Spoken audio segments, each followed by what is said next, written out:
Hi, guys. Welcome to Dead by Tomorrow Interviews. My name is Daniel Winter, and my co host is Andrew Monroe. As we explore different topics that are worth thinking about today, we want to bring in guests to share their own unique perspective. We hope you enjoy hearing from our guests as much as we enjoy talking to them. Hello, everybody. We are back with another episode. Hope you're ready. We have a super exciting guest today, and we've talked about all of our guests are super exciting, but this might be our next most famous guest. We'll see what happens. We're really hopeful, though, that Taylor Moore, the author and ex-CIA agent, will be the next big thing.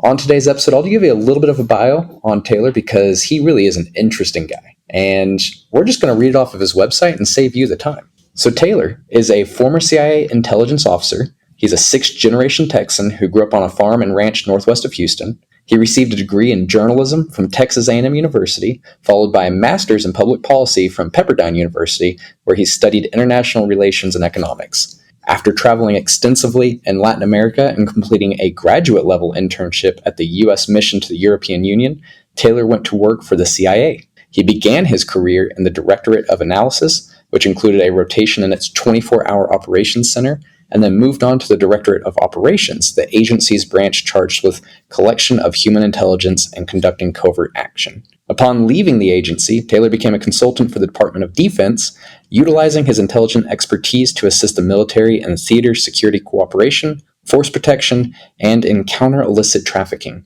He now resides in the Texas Panhandle, shout out Amarillo, with his wife and two children, where he is a full-time author, screenwriter, and speaker. So that's Taylor's official bio, and man, is it cool. Now, with that said, I want to add my own spin on it. Taylor and I met because he drinks a lot of coffee at Palace. And you see in this guy, he looks interesting.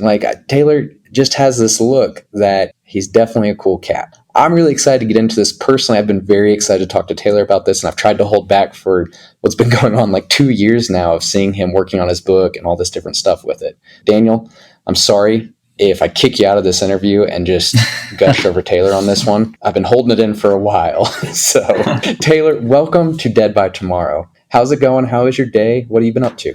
Man, everything's great. So first of all, thanks for the fantastic introduction. I really appreciate that. And Andrew and Daniel, thank you for having me on the show. It's an honor to be here. Man, things are going great. Just a lot of buzz in the run-up to Pub Date, August 3rd. So busy as can be, but happy and excited and just ready to do this thing. That's awesome, man.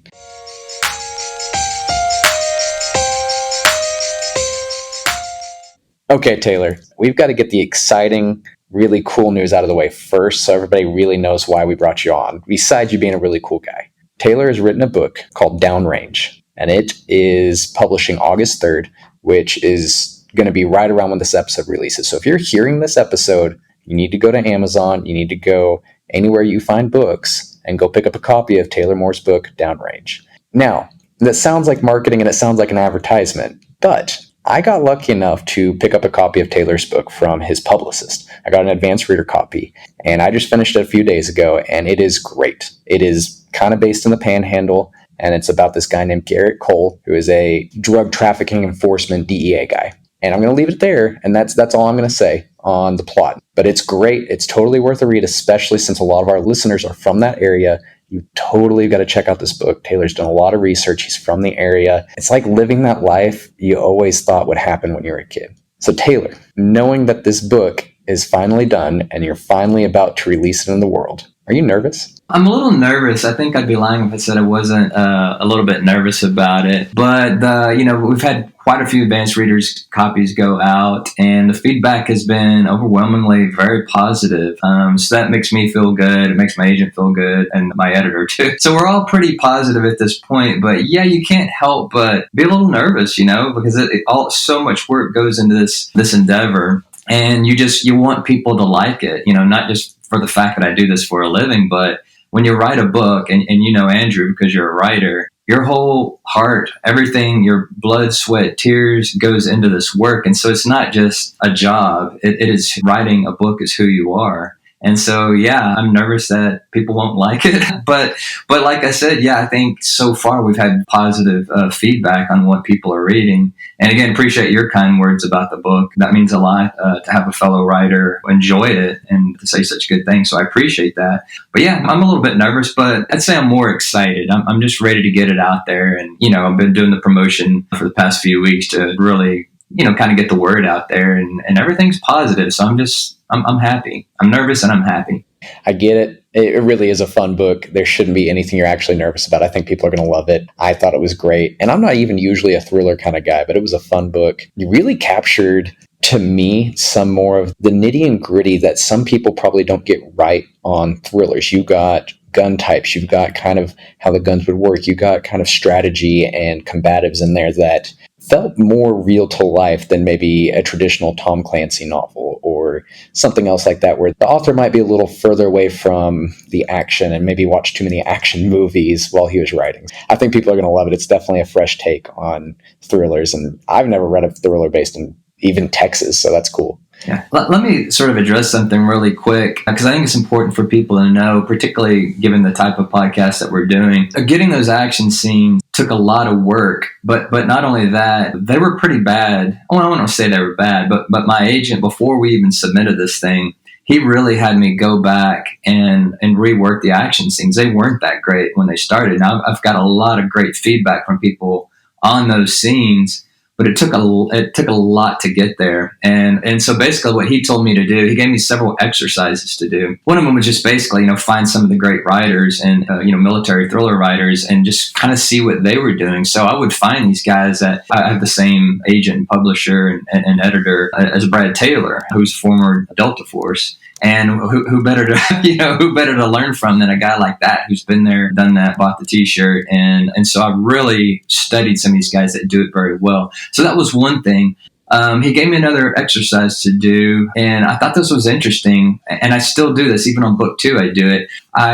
He'd say, go watch a war movie, a scene like Saving Private Ryan. And, watch that opening 20 minutes or so and just like close your eyes and hear the sounds, hear what's going on. Then do the opposite, turn off the volume and just watch the action, just watch what's happening. And so I started doing these things. And so it wasn't by accident that the scenes have turned out to be a part of the book that people really enjoy. It was something that was not there to begin with, and I really had to work and struggle to get there. Now, on top of that, I had friends that are former Green Berets, former Navy SEALs. I grew up shooting. I know a pretty good bit about, weaponry and tactics, but not to the level of some of these guys that are my friends. So, I would send these chapters to these guys and go, they would say like, this is pretty good, but in reality, you would not take out this guy, you'd take out this guy first, or nobody would really do this thing, or you would need a mag change here, or whatever it is, or it wasn't by accident, again, that these were pretty good. I did a lot of research along the way, and it just took a lot of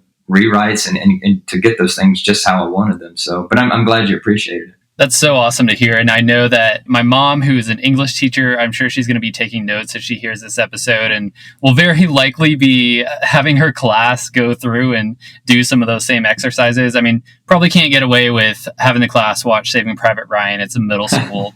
Yeah, maybe not. But there'll be something else out there that they can watch, For sure. And one thing that I tend to appreciate when watching movies, when reading books, is just the moments where you can tell that the author really did do their homework on the little things, really took the time to try to kind of figure out what would this actually be like, and what would a reader who knows what's going on, what would they expect to see here? Lose them, because all it can take is one of those moments where, I don't know, like you're saying, you take out the wrong guy, you're like, okay, does this guy, does he have a 50-round mag in his pistol? Like, what's going on here?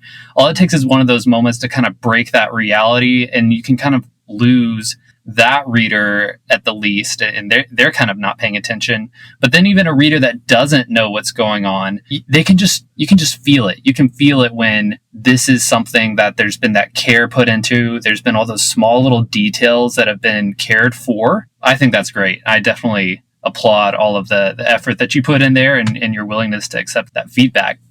Well, I appreciate it. And it's a skill that's hard to develop, but once you do develop it, it's kind of like I don't know, playing the piano or doing whatever. It takes a while to get there, but once you have it, you have it. So I just turned in book 2, and I didn't struggle the way I did in the first book to get those scenes right. I think they came out more naturally because I'd had so much practice at this point. So just for any aspiring writers out there, just know that because it's hard the first time, it does get better. It does get easier. It is sort of a muscle memory that you'll have as a writer. Once you get that skill down, you'll be able to do it the next time. But that first launch, that first time you're doing these things is very difficult. But again, thanks for noticing. Yeah, of course. And my question on that is somebody who obviously cares so much about all of the little details and getting that right. What was it that made you decide, okay, I've been to all over Latin America, I've been to Antarctica, I've been to these crazy places, but I'm going to set my novel in the Texas Panhandle? What drove that decision? So that's a great question with a very interesting story behind it. That was not my intent. When I first wrote my book that I actually submitted to my agent, or I guess I should say got my agent with,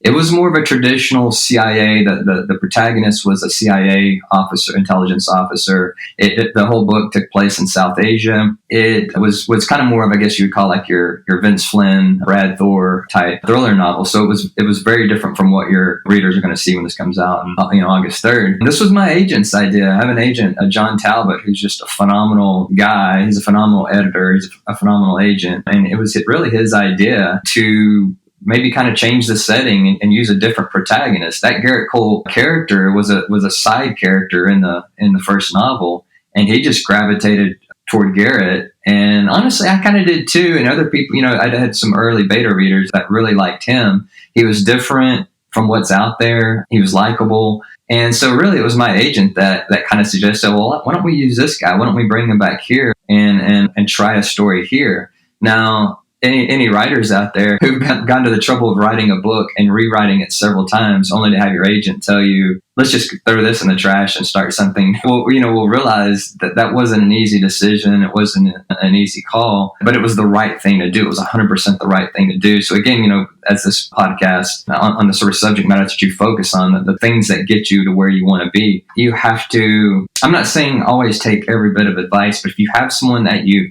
trust and someone that you admire and somebody that you think is a knowledgeable person and can help you to get your goals, get to where you were. My goal was to get on with a big publishing house and to get a good contract, and I did. Then you got to listen to those people, and you have to do whatever it takes to get there. So really, that's how it all came about, was a discussion with my literary agent to kind of reset the whole focus and scope of the book. Man, rewriting a whole book sounds rough. And that is such great advice. And we've talked a little bit about this on here before. Our egos have to be checked at the door. If you want to do great things, hell, if you want to do good things and not just be mediocre, LeBron James has a coach. Everybody who has done anything impressive has a coach. People have mentors. I think Warren Buffett even has a mentor. Don't be afraid to find someone that knows more than you and do what Taylor did. Listen to them, and they get you somewhere great. The deal with Harper Collins is no small thing.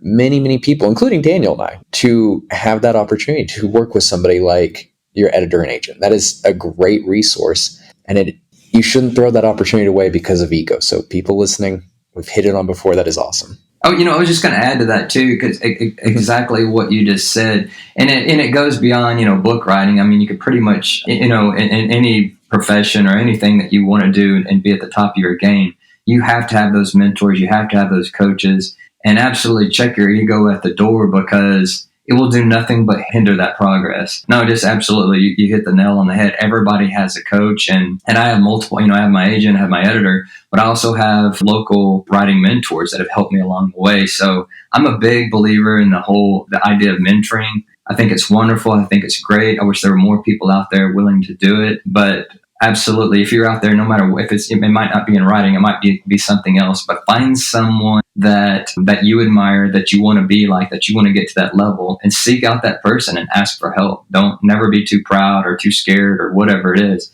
Take that time to reach out and at least ask. All they could do is say no, but if they say yes, then the sky's the limit. That's awesome. That is beautifully said.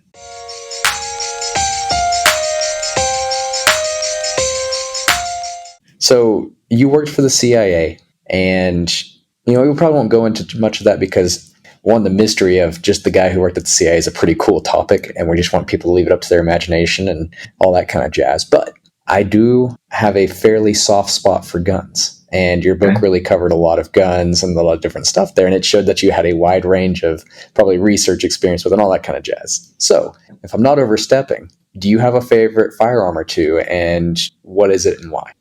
Well, so it's interesting you pick up on that because there was something I wanted to do in the book that's a little bit different. You'll notice, Garrett has sort of his go-to rifle, his go-to pistol, his go-to knife, and they're smaller companies. They're maybe slightly more boutique than, say, like a Smith & Wesson or a Colt or something like that. He has his Nighthawk pistol and his Lone Star Armory AR-15, his Moormaker's Bowie knife and all that. And so I like things that are sort of niche, I like things that are a little bit different. And the weapons that he uses are not inexpensive weapons. I don't necessarily own them myself, although I wish I did. They're definitely on a wish list. But so I have two, for just personal protection, I have two Glocks that I use, and Glock is just there's a lot to not like about Glocks. They're not very comfortable. They're not very beautiful, but man, do they work. And that's what, in a situation where you actually need them, that's what you want. So I own two Glocks that I probably shoot the most in terms of pistols. And I have an AR-15 that's kind of a Frankenstein. I don't even know. It has a little bit of parts from everything that have been put together, but it's fun. So when I do get to shoot, I've been so busy lately, I do like to take my Glocks out or my AR-15. That's awesome. And all you Glock haters out there, don't hold it against Taylor here. I mean, so I want to take a little time and dive into some of your own experiences, Taylor, and we can certainly circle back around to the book. And I would expect that some of your own life experiences probably play into your writing. But on a personal level, I am an A&M grad. I see that you went there, and there's a lot of buzz right now with A&M, SEC. I don't know if you keep up with that. So I'm curious, is that something where, do you keep up much with A&M traditions, football, anything like that? Is it more Pepperdine, or is it you got your degree and then went on to bigger and better things from there? It's funny. I really don't. And I'm pretty much am an advocate. I have, let's see, now two nephews and a niece that are on their way or either they are on their way. And so I've always been a huge advocate for Texas A&M because I love the school, got a great education. But it's more than that. It's the people. And people all the time tell me that even that didn't go to A&M, they like Aggies. I mean, just because they've worked with them or, they're friends or whatever. And there's something different about the school. There just really is. It's something that's, I don't know, it's just different is all I can say. And I kind of joke because one of my good friends years ago was the biggest Longhorn that you'll ever meet. And he used to say, I remember one time he told me, he said, if I have sons, I want them to go to UT. If I have daughters, I want them to go to A&M. And I thought, that's weird. I said, well, why? He said, because I wanted to marry Aggie guys, and and so I took that as a really big compliment because he's the hugest Longhorn fan that you've ever seen.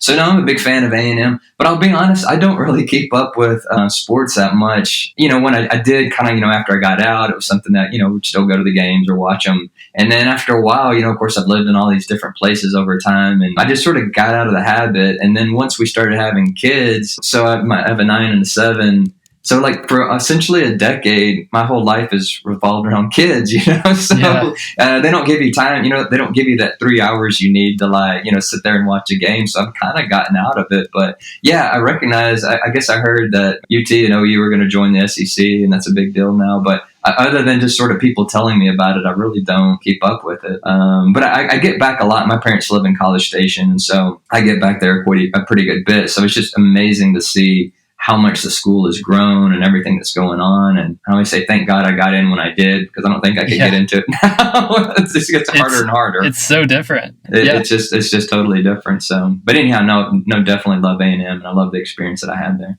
Oh, I love to hear that. My wife's parents also live in College Station, so I get over there a little bit as well, and I can totally relate on I was real close to all of the traditions and sports right after graduating, and as time goes on, if we're going to have a good season, I'll pay a lot more attention, but I can't do what I did before where it's like, I'm going to watch this game even if we're terrible, and I'm going to still watch the whole thing. It's like, Yeah. I've got some better things to do.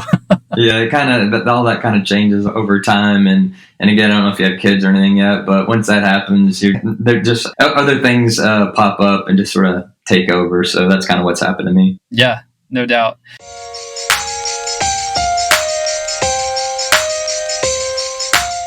You mentioned that you've kind of gone and lived some other places. And so one is being in kind of the Latin America area. So I'd love to hear, was that primarily focused in a specific country, a specific region? Because I know a lot of times when people picture Latin America, they're probably picturing something like Narcos, probably thinking like drugs, maybe thinking Rio. But most of us, haven't gone much further south than probably like Cancun in Mexico. So what has your experience been like? Yeah, that's a great observation because it's exactly like you just said. I think most people, because we grew up in Texas, there's a where we share a border with Mexico. So that's the influence that we know. And we just a lot of people just sort of assume that everything south of the border, for thousands upon thousands of miles is just like Mexico. And it's actually not. It's nothing like Mexico when you get down to South America, other than maybe the fact that they speak Spanish. I spent, so you asked the question, which country? So it was mostly Argentina. And I did this pretty much about a year. I worked for a year in Austin. I was had my first job in the Texas State Senate.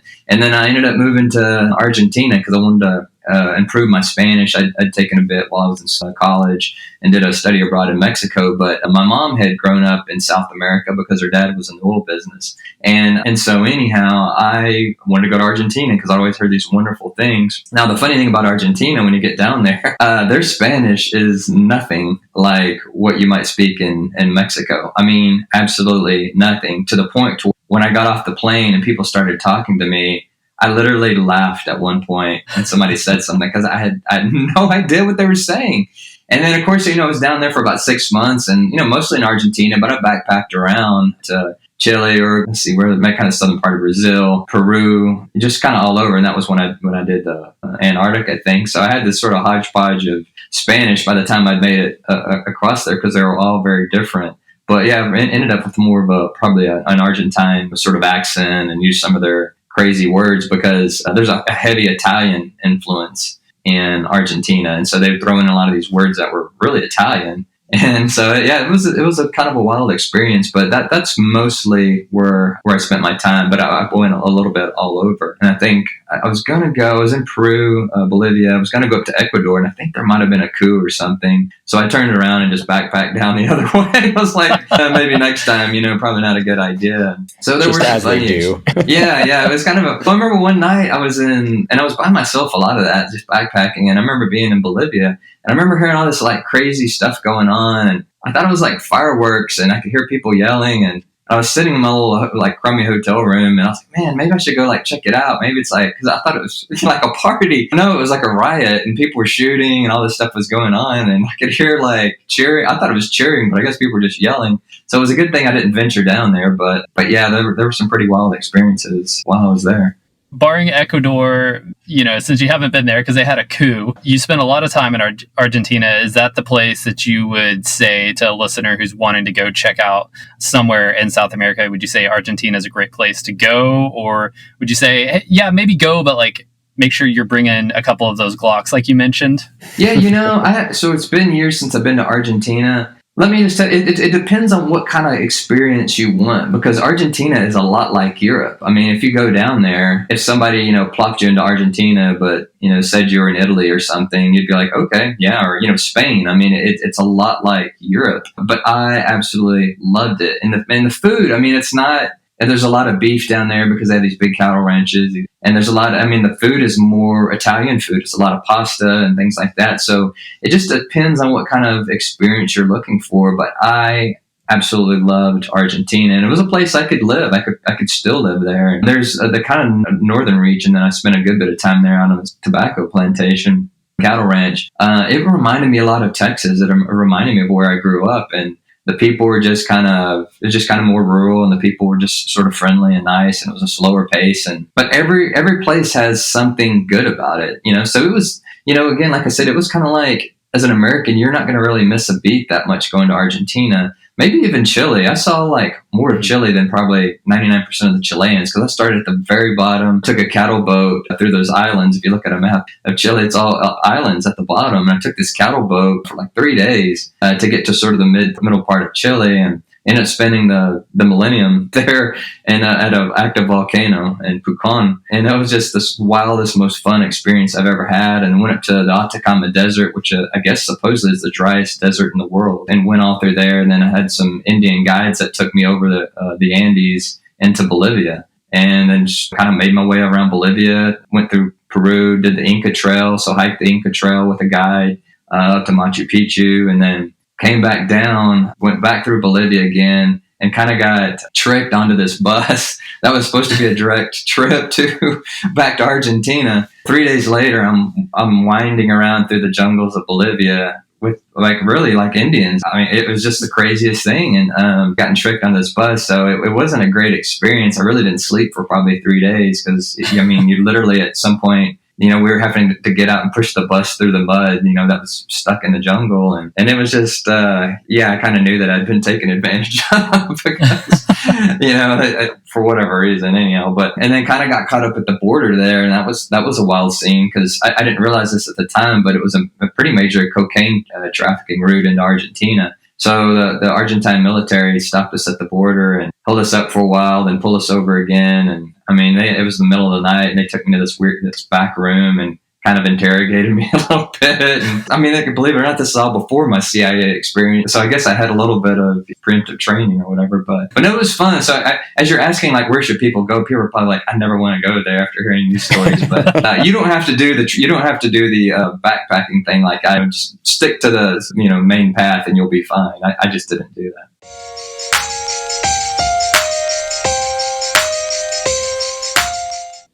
So as you're talking through all of this, I almost wonder, like, at some point in time, do you expect to write an autobiography, just sharing all of your stories and tales, or is the intent to sort of weave all of that in throughout your fiction novel base? I've never even thought about doing an autobiography, but I don't know, because I haven't really done anything. Maybe there is something worth writing down. I don't know. If you're about to say you haven't done anything interesting, I would have to disagree. Yeah, I guess it is interesting. When it's you don't really think about it. You just you're just doing your life, and you don't really think that it's interesting, but I guess it is.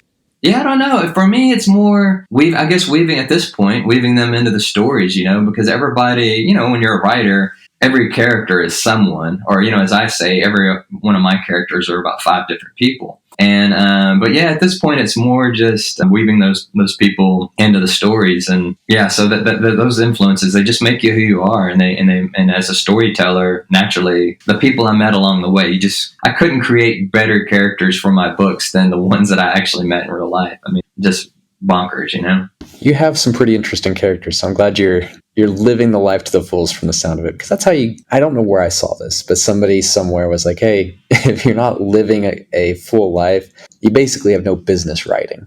You can't write about anything if you haven't experienced anything. So we'll see you on that next Dos Equis commercial for the world's most interesting man, it sounds like. Yeah, that'd be great. I love those commercials, so that'd be wonderful. That'd be a dream come true. Isn't that the dream? That's what we all want in life.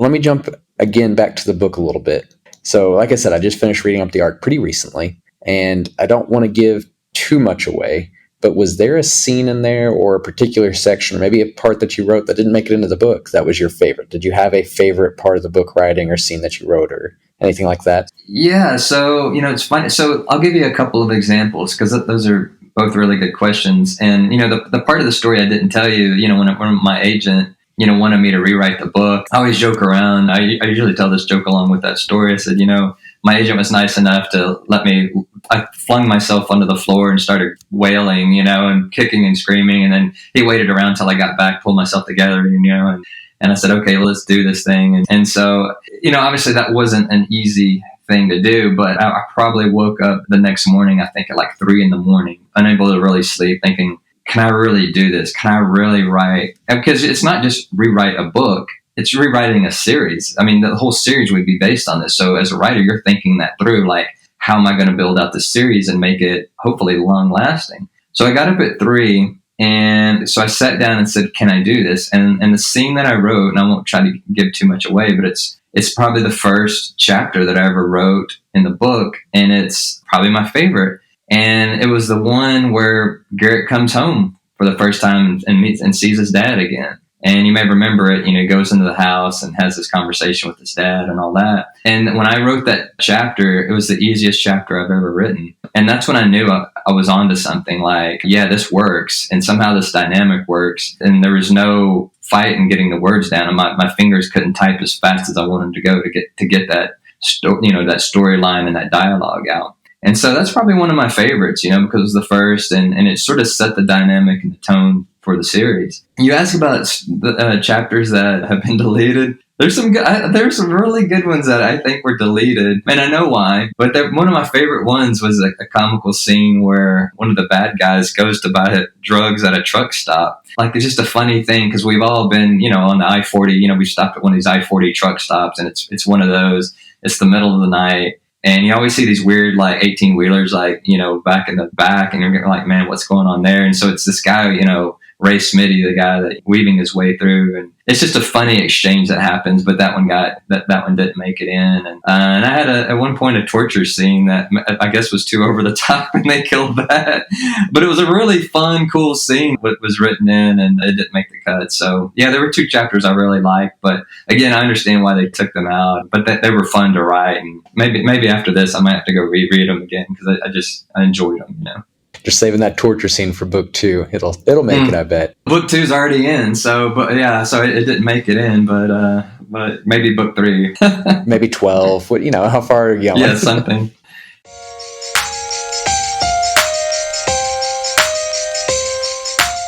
It was interesting getting you on this podcast because we worked with your publicist, which was kind of exciting. A lot of our people that come on, it's usually pretty direct, and in your case, you actually have somebody that's in charge of your life.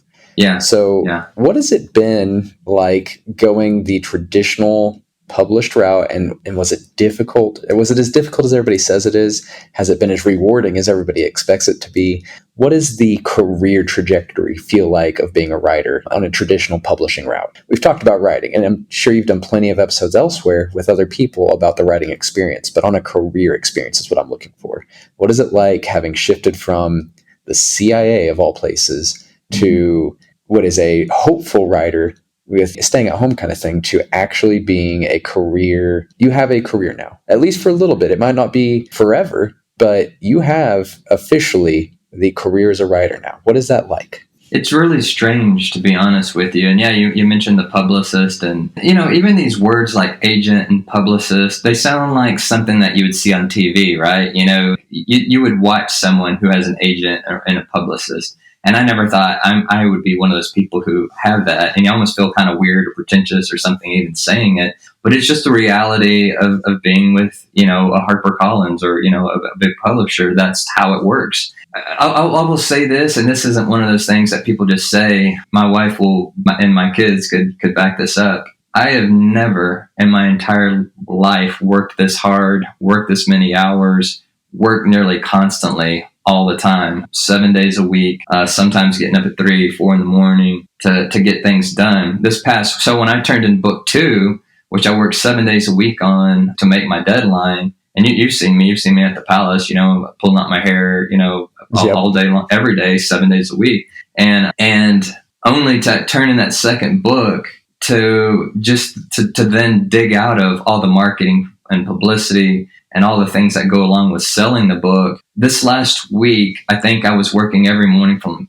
maybe 6 in the morning to 9 o'clock at night, trying to get all that done. And I'm still working. I worked all day today, writing articles, doing all these things that are part of the marketing side of it. So I don't want to sound like I'm complaining, but you ask what it's like. Realistically, it's very hard work. It's very time consuming, and it's fun. I enjoy it. But it's exhausting, and and it's not without its drawbacks and time. Missing out time with your family. My family, we were all going to take a trip to Florida, and the kids were going to go to the beach for the first time, and they went. I didn't. I stayed behind to finish the book, and this is just kind of ramping up as the book comes out. I've got events to go to that I'll be on the road a little bit, and this is still sort of COVID era, most things are virtual at this point. There's a few things I'm doing in person, but once things are back going full steam ahead, there's going to be a lot of time on the road. So on the one hand, it's very, very rewarding and very, very cool and surreal to think that I'm doing this as for a living. It's also a lot of hard work, and you make decent money, but you earn it, man. You really. If I probably broke down the amount of hours I put in, it's probably not as good as you think it is. But it's good. It's enjoyable, and yeah. And there is, since you talk about careers and things on this podcast, there's that old expression I always heard and kind of thought was dumb until now. But there's that one that's like, if you ever find what you're meant to do, you'll never work another day in your life. And this is what I was meant to do. This is honestly what I was meant to do. And I guess the reason for that, the reason I know is because I'm doing it, like I'm putting this many hours and this much time into it. And it's not to say it's not exhausting or that, there aren't days that I wake up and go, man, I just love it. Do nothing, or go to, shoot my guns or do whatever, have a day outside. So it is hard, but yes, it's very rewarding. After that, let me first say thank you so much for just taking the time to come on and talk to Andrew and I. I mean, that just really underscores the value of that time. So very appreciative. And earlier you mentioned, or you kind of made a comment like, not sure if I have kids yet or not. I have a 9-month-old daughter. And so as somebody who has a young daughter and has a family, and I'm certainly not working the hours that you're working, but I'm staying fairly busy. I'm curious, once you kind of get to that level where you're having to spend a lot of time, you're having to make those sacrifices, what are some of the things that you are doing to still get that family time, to still kind of make them a priority and try to balance between those two things? Yeah, I think you just have to take your moments when you can get them. And so it may not be the big, huge, 3-4 day trip to Florida or whatever. But it might just be like, hey, let's go outside and kick the soccer ball for 15 minutes, or let's sit in a minute and play with Legos, or, you know what I mean? Just like it's like those little moments, or let's just, share a meal or do whatever it is, or watch cartoons, or just something small and something simple, something that I can, go sit with the kids and watch a cartoon with them 20 minutes. And then, as they get engrossed in the cartoon, then you slip off back to the office and start writing again, or start doing some marketing stuff or whatever it is. It's just taking those little moments and, kind of making them count. That is awesome. And I like it. It sounds like having kids makes you almost appreciate your time more, which makes you probably work harder during that time that you do have. So I personally run into that all the time, where I set aside time for work and I end up jacking around or, running off doing too many errands because I can just do whatever I want because I don't have kids. So I appreciate that. That's a great answer.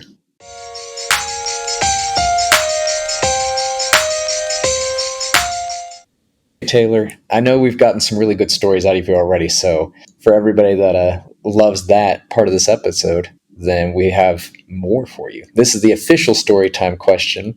What would you like to share? Do you have any stories you want to put out there? Anything crazy, interesting, boring, mundane, or unbelievable that you want to give our audience? I don't know. Can you be more specific? Of course. We like to get specific. Maybe. So you are, we're in Texas. You're doing a book. So let's talk about the book. Was there anything researching the book that you're like, man, this is a great story? Being a writer is so cool because I get to go do these things that are not writing. Yeah, so I think that's that's a perfect question. I think there's so many things that sort of made their way into the book. People ask me, one of the favorite characters that readers have been telling me about is Butch Colt, Garrett's dad. And so people always want to know, like, is he a real person, or, whatever. And I'm like, well, it's like everything else. I mean, I say, like, everybody's sort of multiple people. But there was this incident that I had when I was working as an oil and gas landman up here, in the Panhandle, which a lot of those stories sort of, make their way into the book, at least, just because of the people that I knew and the things that I did along the way. At one point, I had this guy who he basically, I was dealing with him on this issue, and he would call me up and cuss me out, call me up, cuss me out. And so one day we kind of got to the end of this issue. He called me up, cussed me out, and I just took it as usual, yes, sir, no, sir, whatever, and then he kind of got to the end of that, and he's like, the world needs more men like you in it. I was like, okay. And he's like, yeah, he said, you've done a really good job. I mean, and so he would do this complete, like, 180 and just, like, went from, tearing me up one side and down the other. And then we kind of became friends after that. He started asking me about where I was from, where I went to school, and we just sort of became friends. And that was one of those weird kind of crazy, stories of the Panhandle that was a pretty big influence on that Butch Cole character, because it was a guy that, even Garrett, his own son, doesn't understand the guy, and he almost gets roped into these arguments or fights with his dad. He's like, nope, can't do it. This is going to be no win. And just, as soon as his dad says something crazy, he'll say something really kind and nice and thoughtful. And so I guess that's one of the stories that affected the book. There's another one, as I was up there, there's, obviously Garrett's a DEA agent. There's quite a bit of in the book, obviously without giving away any spoilers, there's some crime and drugs and things that are going on. And that was something that I began to hear about when I would, ask people like what's going on in the drug world up here. Everybody had some stories about things that were happening and places where drugs were being trafficked, places that weren't safe necessarily, and even, money laundering schemes and those kind of things that were going on in these otherwise pretty quiet communities in the Texas Panhandle, these smaller towns. And so nothing really specifically, story-wise, but it was just being around and talking to people and getting to know people. And the more I got to know them, the more they would sort of, open up and tell me some wild things that were happening. And so that was fun. And, through doing my oil and gas work, I ended up meeting a guy named Jason Abraham, who he has a Mendota ranch up there, and he has this company called Rotor Recoil. And so he's a helicopter pilot, but he can take you shooting. You go up there and you go shooting targets from a helicopter with an AR-15. And so as like fun goes in terms of doing research for the book, that was probably my all-time favorite experience. I mean, there's nothing like shooting from a helicopter. I don't know. It's just, I've had a lot of cool experiences and a lot of fun, but that was probably my favorite. That sounds like an absolute blast. I need to go find that guy and hop up there myself, because I can't imagine anything more fun right now than that. It is absolutely worth it. Absolutely worth it. It is beyond fun. And it's beautiful country. So not only, I went with a friend of mine, and as we left, we both kind of agreed that the problem with doing that is that it's like sensory overload, you know what I mean? Because it's fun to shoot he's got these really awesome AR-15s with amazing optics and all that. So that alone would be like so much fun to go just shoot these things. But then you're up in a helicopter seeing the beauty of the Caprock, the Texas Panhandle, and around Canadian. I mean, it's just absolutely beautiful. So it's just breathtaking to see all that. And then you're like whizzing around in a helicopter, doing all these dip dives and, spinning around. There's just so much going on. You kind of leave going, what just happened here? But it's an absolute fantastic time. So I recommend it to anyone that'd be interesting. Again, I'll call Rotor Recoil. Just look it up. And Jason's such a cool, fun guy and funny and just a great guy to spend the day with. That's awesome. We'll definitely throw it in the show notes with all the links to your book and everything with your website. So that'll be cool. Check it out, guys. One last thing before we wrap up, Taylor, do you have a challenge for the audience?